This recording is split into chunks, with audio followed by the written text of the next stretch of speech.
जो उनके अंदर से आवाज निकलता है उनको ग्रहण करने का काम करे। ऐसा नहीं है संग्राम दल, दल तो दुनिया भर दल है, घराघरी दल बन रहा है, घराघरी संगठन बन रहा है, लेकिन हमने इस 50 वर्ष के उम्र में जो अध्ययन किया है और मनोज भारती जी से मैं मिला हूँ, उनसे भी बात विचार हुआ है। हाल ही में 19 तारीख को पटना में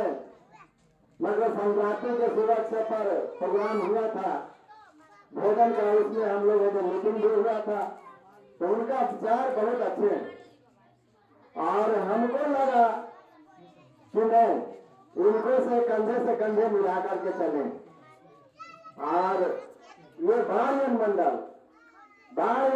ही नहीं, उन्होंने कहा कि पूरे बिहार में, भारत में मैं इसको फैलाऊंगा, आप हमको ये साथ दें। तो साथियों, हमने भी सोचा है कि जहां तक हमसे हो, धन से हो, बुद्धि से हो,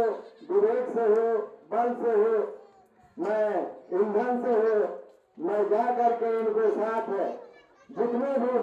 SC ST OBC कम्युनिटी के लोग हैं, माइनॉरिटी हैं, उनको से मिलूंगा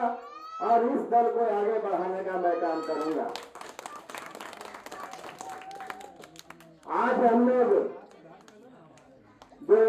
झंडोत्तोलन का काम हुआ, मैं इसको संविधान यात्रा के रूप में मना रहा हूँ,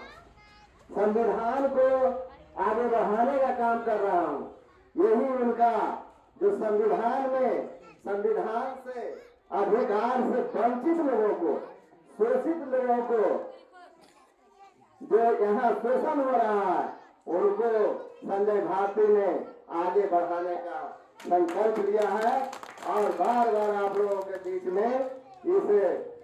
संकल्प यात्रा को, संविधान यात्रा के साथ हम लोग निकलेंगे और पूरे भारत में शोषित लोगों से लड़कर उनको अपना हक और अधिकार दिलाने का काम करेंगे। और हमारे साथ बहुत सारे ढेर बच्चागण हैं,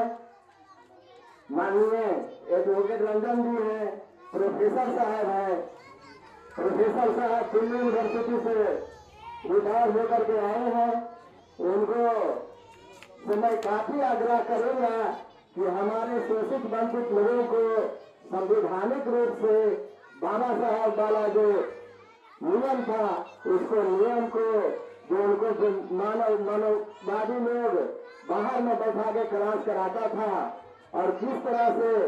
पढ़ते थे,